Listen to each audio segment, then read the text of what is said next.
Today we're going to talk about two measures of variation. A measure of variance represents how spread out or scattered the data is.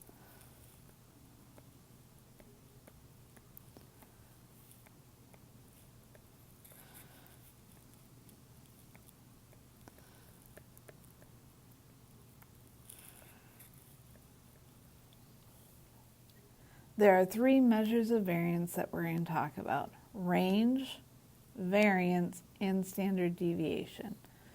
So the range, which we are familiar with, represents the difference between the greatest values and the least.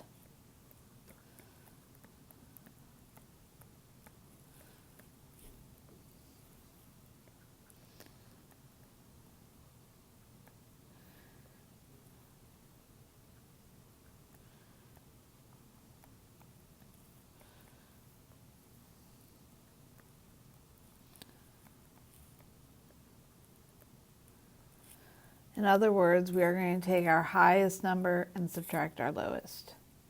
Variance describes how far the data deviates from the mean.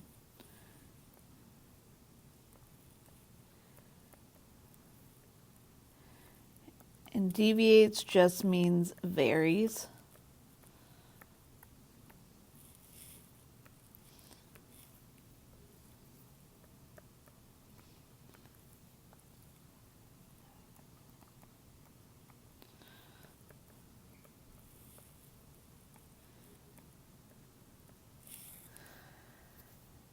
And for this class concern, you do not need to concern yourself with the equation. We are not going to go over those equations. We're not going to use those equations. We are going to use either Desmos or our calculator. And yesterday I showed you how to do one variable stats in your calculator. Today, when I go through these, I'm going to go ahead and show you how to use Desmos. So therefore, you can use either one.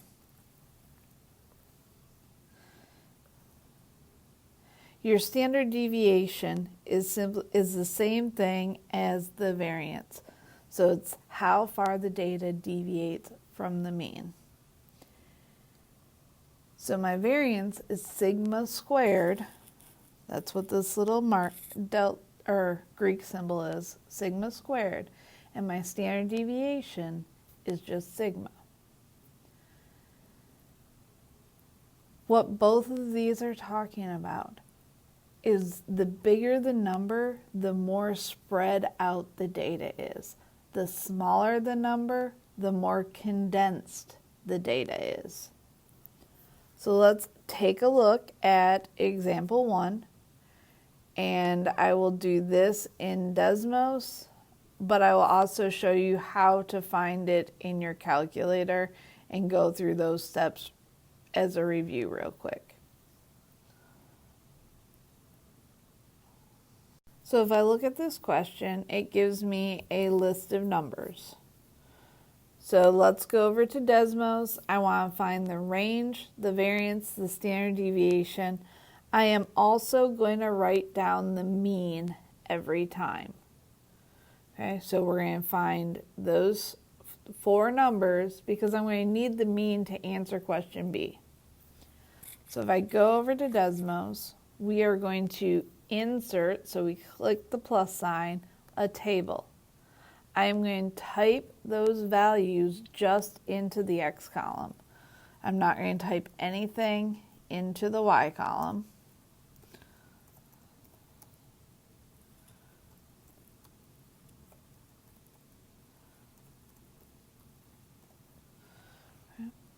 So the first thing I need to find was the standard deviation. So there's 2 ways to find it. You can either type it if you know it, or if you're not sure what the code is to type it, you go over to functions, go down to statistics, and we are going to do the STDEVP. So standard deviation of our population. and then we just type x1, and there's our value. It's 1.5. I can do the same thing for variance. So variance is VAR-P x1, and it's 2.26. And the last one I need to find on here is the mean. So I type mean x1. And when I automatically type 1, it puts it as a subscript. So that's where the x1 comes in, which is 7.4. The last thing I need to find is my range. And I can go ahead and just come up, look at the table, and subtract our highs minus our lows. So my range is going to be 9 minus 4.8, so that's 4.2. I will tell you I prefer Desmos to the calculator. I think it's easier to type it in the computer. There's not as much calculations you need to do on your own as there is in the calculator. But again, I'll show you where to go for that. So in your calculator, you're going to go over to Stat. Hit Enter on Edit. You're going to type your data into List 1. I've already done that to save a little time. To do your calculations, you will hit Second Mode, Stat, arrow over to Calc, and you're going to do one variable statistics. Hit Enter all the way through. I would then write down my mean right here. I would write down my standard deviation, which is our sigma of x. So that's the 1.5. And then I would write down my high and low. So on this one, you cannot find, or it will not calculate your variance. You have to do that. So for my variance, I am going to take, and I'm going to take that number, which was 1.503, I think, and square it. You're going to notice it's going to be a little different than the variance. And that is because I am having to calculate. If I typed the whole number, it would have been the same as the computer. But all I did was type a few numbers. The range you still have to subtract just like we did in Desmos. So let's go back to the worksheet. So we had found that the range was 9 minus 4.2. So that was 4.8. My variance, we said, was 2.26. And my standard deviation was 1.5. With a mean of 7.4. So question B says, within how many standard deviations from the mean do all the numbers fall? So remember, this is where we are going to draw a number line. The middle of my number line is my mean, so that is 7.4.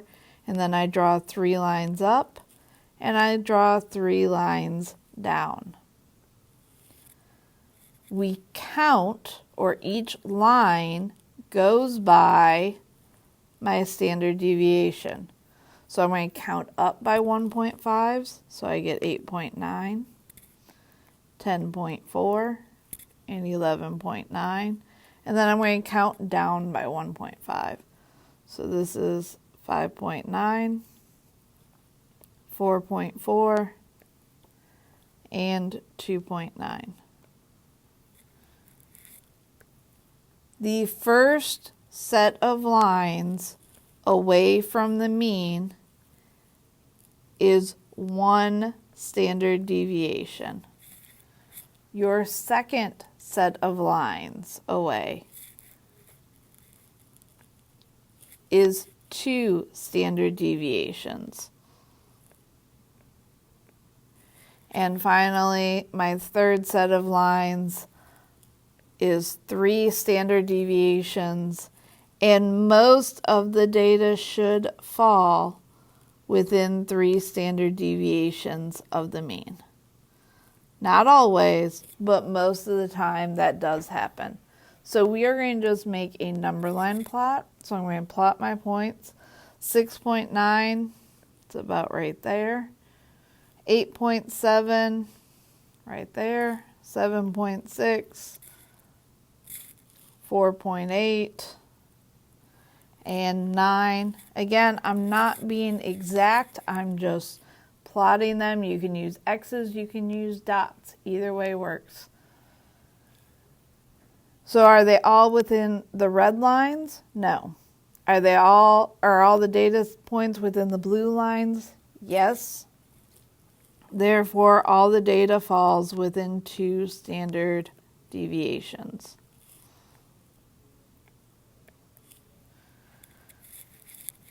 Let's look at number 2. It says below are the weights of the different offensive linemen of a football team from 3 high schools.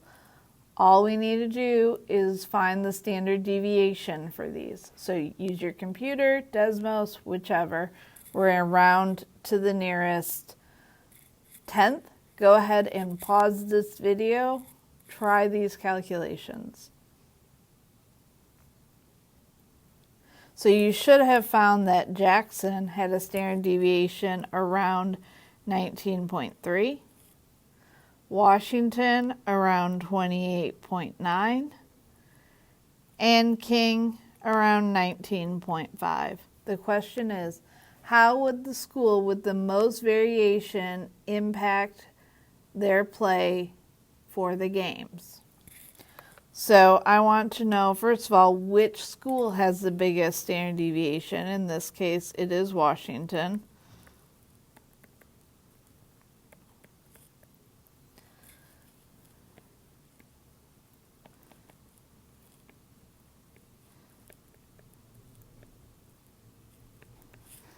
And then I will look at it and I will see, well, how does that compare? So when I look at Washington, they go all the way from 144 pounds to 225 pounds. Your offensive linemen are the ones that protect the quarterback. So you need just using that information, and this could vary, as long as you give a reason why you're saying it and the reason makes sense, I'm fine with it. So I want you to tell me, why would it be a good thing or would it be a bad thing? Okay. I could look at it and say, well, the 144 pounder are they really going to be able to protect the quarterback as well as someone that is 200 plus pounds? Okay. So the biggest weight difference could be a bad thing because they're on the low side. But it could also be a good thing if you have quite a few on the high side. So just take a look, give me your explanation, and as long as you do that, you're going to be fine. So looking at number 3, it says the table shows the population in millions of different states from the 2000 census. So again, we're going to type those numbers into our calculator and get the information. And we're always going to include our mean as well. So the mean for this data is 5.4. The range is 18.4. Standard deviation is 5.6. And my variance is 31.3. So having a bigger variance means the data is more spread out. So the question B says, how many states fell within 2 standard deviations? So again, first thing I need to do is make my number line. My mean is the middle, so this is 5.4. And then I count up 3 and down 3. They're going by the standard deviation, which is 5.6. So this is 11, 16.6, and 22.2. Go Going down, I have negative 0.2, negative 5.8, and negative 11.4. So I'm going to go ahead and plot the data. And notice when I did my number line, I always make my mean bar a little taller than the rest so I know exactly where it is until I add my colors. It's just an easier reference for me. So we have 19. So that is up here. Next I have 12.3. It's about there. 8.4. 6.3. 5.3. 3.4. And then I have 1.3 and 1.2. I'm going to just put them right on top of each other. And I have 1.8 and 0.6. So yes, on a regular number line, they wouldn't be on top of each other, but I just need to put them in the correct place. And I don't want to run out of room. So now I'm going to add my colors. So here is 1 standard deviation. Here is 2 standard deviations and 3 standard deviations. So if you don't want to do it in colors, you can just write it down at the bottom. So how many states fell within 2 standard deviations? That is between the blue lines. That is 10 states. And what percent of states fell within 1 standard deviation?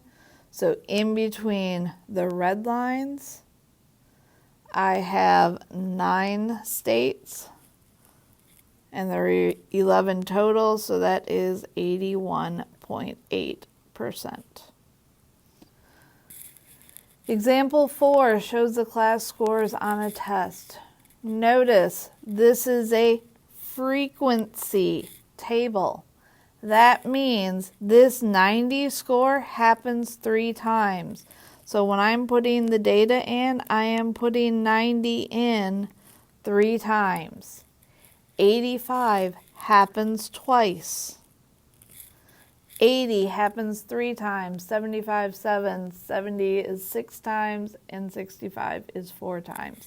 So make sure when you're putting your data in, you are putting it in the correct number of times. We are not typing in the 3, 2, 3, 7, 6, and 4. We are just typing the score in that many times.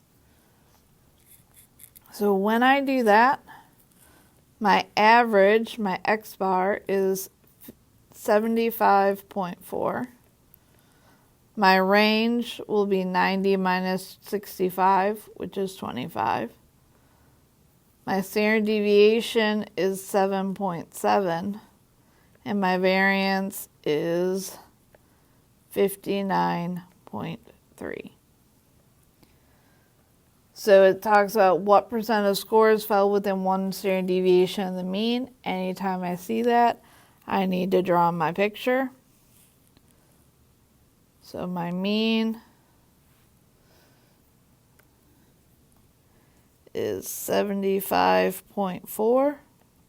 Then I go up 3 lines. And each of those is going up by 7.7. So that is 83.1, 90.8, and 98.5. Then I go down 3 lines. So those numbers are 67.7, 60, and 52.3. So now I'm going to plot my information. So I have 90 3 times. And I'm going to use just dots this time. So I'm going to put 3 dots at 90 right above each other. I have 85 happens twice. So it doesn't matter if you use dots or X's, they're both fine. 80 happens 3 times.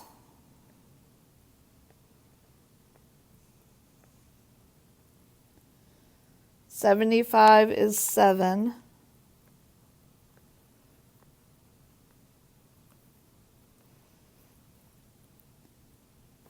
$70 is 6.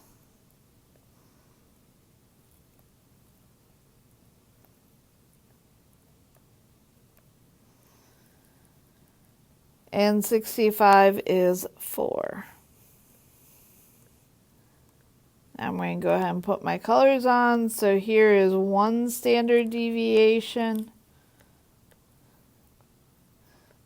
Here are 2 standard deviations. And the last one is 3.